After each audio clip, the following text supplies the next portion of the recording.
Hello friends, this is Sneha and welcome to the channel. इस video में हम लोग देखने वाले हैं बायोमोलिक्यूल्स का रिवीजन। ये आपकी केमिस्ट्री का लास्ट चैप्टर है और इसका हम रिवीजन देखने वाले हैं। बायोमोलिक्यूल्स में बेसिकली हम बायोलॉजी और केमिस्ट्री का एक मिक्सचर पढ़ते हैं। सबसे पहले देखते हैं बायोमोलिक्यूल्स होते क्या। तो देखो, बायोमोलिक्यूल्स वो कंपोनेंट होते हैं जिससे हमारी बॉडी मिलकर बनती है, जैसे कार्बोहाइड्रेट, विटामिन्स, मिनरल्स और न्यूक्लिक एसिड्स। और ये हमारी बॉडी की ग्रोथ के लिए, मेंटेनेंस के लिए, रिप्रोडक्शन के लिए बहुत इम्पॉर्टेंट होते हैं। सबसे पहले हम देखेंगे कार्बोहाइड्रेट्स को। कार्बोहाइड्रेट्स क्या होते हैं? देखिए, कार्बोहाइड्रेट्स जो होता है वो एक कार्बो का मतलब कार्बन और हाइड्रेट्स का मतलब वाटर। तो जो हाइड्रेट्स होते हैं वाटर कार्बन के, उनको कार्बोहाइड्रेट्स बोलते हैं। कार्बोहाइड्रेट्स मेनली हमें प्लांट से मिलते हैं। प्लांट से हमें कार्बोहाइड्रेट्स मिलते हैं। अगर कार्बोहाइड्रेट्स का जनरल फॉर्मूला देखें तो CxH2O होता है। X मतलब X नंबर ऑफ कार्बन होते हैं और Y नंबर ऑफ वाटर होते हैं। लेकिन ये ज़रूरी नहीं कि सभी में ये फॉर्मूला लगे। जैसे एसिटिक एसिड होता है जो कि कार्बोहाइड्रेट नहीं होता है, लेकिन वो इस फॉर्मूले में उसका जब हम फॉर्मूला बनाते हैं तो वो इसमें फिक्स हो जाता है।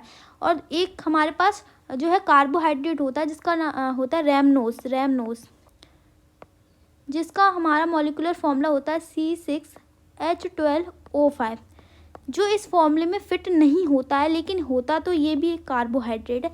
ये जनरल फॉर्मूला है। अब कार्बोहाइड्रेट की अगर केमिकल डेफिनेशन देखें तो कार्बोहाइड्रेट ऑप्टिकली एक्टिव कंपाउंड्स होते हैं। ऑप्टिकली एक्टिव का मतलब है या तो ये प्लेन पोलराइज्ड लाइट को राइट डायरेक्शन में रोटेट कराते हैं या फिर लेफ्ट, यानी लीवो रोटेटरी होते हैं। और पॉलीहाइड्रोक्सी एल्डिहाइड या फिर पॉलीहाइड्रोक्सी कीटोन होते हैं। पॉलीहाइड्रोक्सी एल्डिहाइड का मतलब होता है कि एक से ज़्यादा इनमें OH ग्रुप लगे होते हैं, और aldehyde as a functional group होता है, या फिर ketone as a functional group होता है। या फिर हमारे पास ए कंपाउंड है, अगर हम उसकी हाइड्रोलिसिस कर रहे हैं और हमें पॉलीहाइड्रोक्सी एल्डिहाइड या पॉलीहाइड्रोक्सी कीटोन मिल रहा है तो वो ए कंपाउंड हमारा कार्बोहाइड्रेट कहलाएगा। अब कुछ ऐसे कार्बोहाइड्रेट्स होते हैं जो स्वीट होते हैं इन टेस्ट, उनको शुगर्स बोलते हैं। मिल्क में जो हमारे पास शुगर पाई जाती है उसको बोलते हैं लैक्टोस यानी मिल्क शुगर, जो मिल्क में पाई जाती है। अब कार्बोहाइड्रेट्स को क्लासिफाई किया गया मोनोसैकेराइड, ओलिगोसैकेराइड और पॉलीसैकेराइड। मोनोसैकेराइड्स क्या होती है? जब मोनोसैकेराइड्स होती है जिनका हाइड्रोलाइसिस करते हैं तो हमें कोई भी सिंपल यूनिट नहीं मिलती, क्योंकि मोनोसैकेराइड अपने आप में, मोनो का मतलब होता है वन, अपने आप में एक ही यूनिट होती है। ठीक है, नेचर में 20 मोनोसैकेराइड्स पाई जाती हैं। Example glucose, fructose, galactose, ribose. Second होते हैं ओलिगोसैकेराइड। अगर हम ओलिगोसैकेराइड का हाइड्रोलाइसिस करते हैं तो हमें 2 से 10 मोनोसैकेराइड यूनिट मिलती हैं।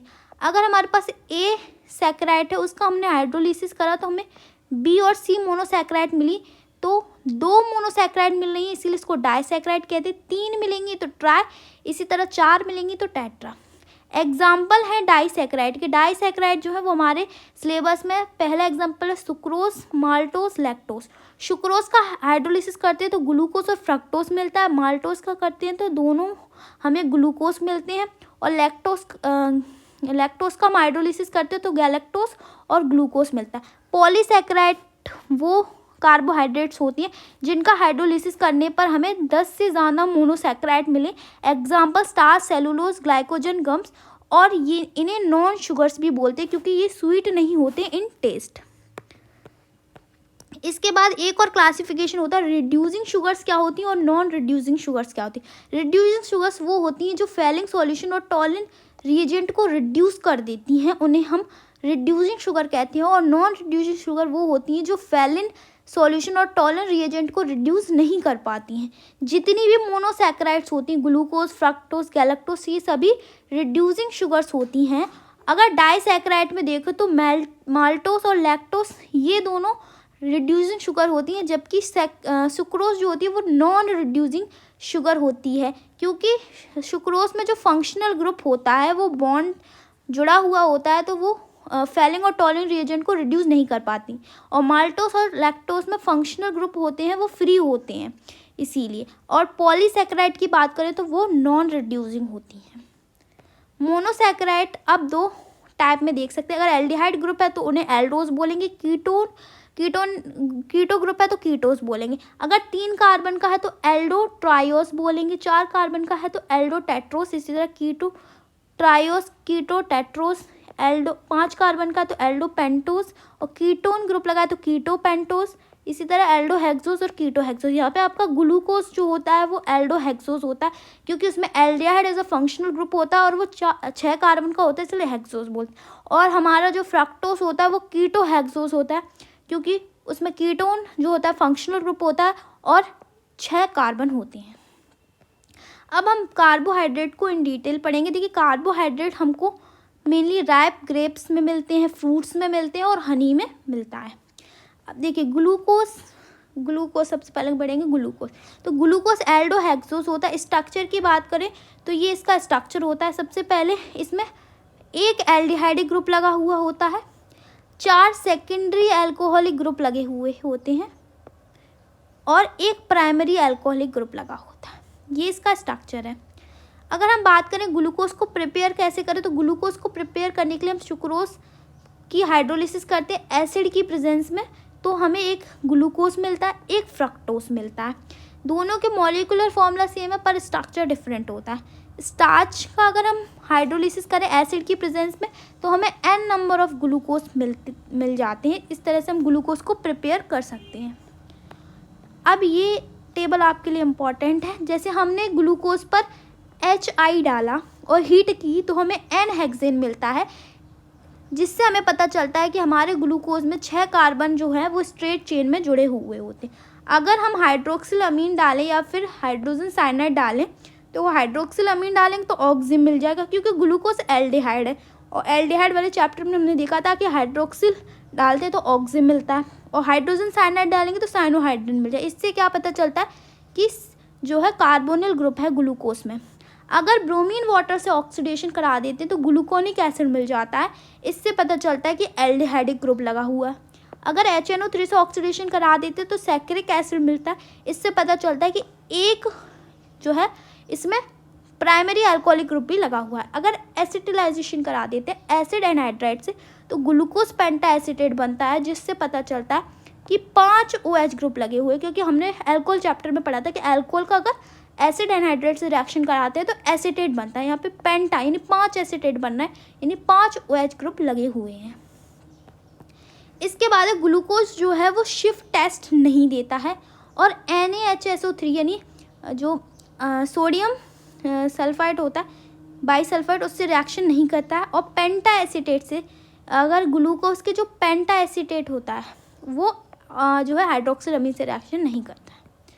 अगर साइक्लिक स्ट्रक्चर की बात करें तो कैसे बनाएंगे हम साइक्लिक स्ट्रक्चर। यहाँ पे देखिए, जैसे हमने ग्लूकोज का स्ट्रक्चर बनाया, यहाँ का OH इस यहाँ पर जोड़ देंगे। अगर यहाँ राइट साइड जोड़ेंगे तो वो D वाला बनेगा, अगर लेफ्ट साइड जोड़ेंगे तो L वाला बनेगा। और यहाँ से इसको हटा देंगे तो यहाँ से ये जो लिंकेज होगी इसको बोलते हैं ग्लाइकोसाइडिक लिंकेज। और फिर जब हम इसको साइक्लिक में कन्वर्ट कर लेंगे तो यहाँ पर ये हमें मिला alpha D plus glucose, alpha D plus glucose. यहाँ पर D का मतलब यहाँ पे OH जो है राइट साइड जुड़ा था, पॉजिटिव का मतलब है कि डेक्स्ट्रो रोटेटरी है। और अगर हम इस OH को इधर जोड़े तो यहाँ पर हमारा बीटा D पॉजिटिव ग्लूकोज बनेगा और अल्फ़ा और बीटा जो फॉर्म्स होते हैं उन्हें एनोमर्स कहते हैं। ये जो स्ट्रक्चर है वो पायरन की तरह, पायरन एक 6 मेंबर रिंग होती है, इसकी तरह ये स्ट्रक्चर बनता है। इसके बाद है फ्रक्टोज। फ्रक्टोज का जो मॉलिक्यूलर फॉर्मूला वो ग्लूकोज का होता है, लेकिन यहाँ पर कीटोनिक ग्लूकोज जैसा होता है पर यहाँ पर ketonic as a functional group होता है। ये लीवो रोटेटरी होता है, यहाँ पर बस जो है कीटो ग्रुप लगा होता है। जैसे यहाँ पर अगर हम फ्रक्टोज की बात करें तो फ्रक्टोज में आपकी अल्फ़ा D ग्लूकोज, क्योंकि माइनस का मतलब है लीवो रोटेटरी होता है, और बीटा D फ्रक्टोज बनता है जो कि एनोमर्स होते हैं। ये 5 मेंबर रिंग होती है फुरान, उसकी तरह बनता है। उसके बाद बात करते हैं डाइसैकेराइड की। तो डाइसैकेराइड क्या होता है, देखिए 3 disaccharide sucrose, maltose, lactose. Sucrose को केन शुगर बोलते हैं, माल्टोस को माल्ट शुगर बोलते हैं और लैक्टोस को मिल्क शुगर बोलते हैं। सुक्रोज नॉन रिड्यूसिंग होती है और माल्टोस और लैक्टोस रिड्यूसिंग होती हैं। सुक्रोज का अगर हाइड्रोलिसिस करते हैं तो ग्लूकोज मिलता है, अल्फा डी पॉजिटिव ग्लूकोज मिलता है और बीटा डी निगेटिव फ्रक्टोज मिलता है। प्लस का मतलब है डेक्स्ट्रो रोटेटरी और निगेटिव का मतलब है लीवो रोटेटरी। ठीक है, इसको इन्वर्ट शुगर भी बोलते हैं। माल्टोस का हाइड्रोलिसिस करते हैं तो हमें मिलता है अल्फा डी ग्लूकोज, दोनों ही हमें अल्फा डी ग्लूकोज मिलते हैं। लैक्टोस का जब हम हाइड्रोलिसिस करते हैं तो हमें बीटा डी एक मिलता है गैलेक्टोस और बीटा डी एक मिलता है ग्लूकोज। यहाँ पर ये जो जुड़े होते हैं उनके लिंकेज को कहते हैं ग्लाइकोसाइडिक लिंकेज। उसके बाद पॉलीसैकेराइड में बात करें तो स्टार्च होता है। स्टार्च के 2 कंपोनेंट होते हैं, अमाइलोज और अमाइलोपेक्टिन। अमाइलोज जो होता है वो वाटर सॉल्युबल होता है और अमाइलोपेक्टिन वाटर इनसॉल्युबल होता है। इसमें 50 to 20% स्टार्च होता है, इसमें 80 से 85% स्टार्च होता है। सेलुलोज का मेन कंपोनेंट प्लांट है, प्लांट से मिलता है ये हमें।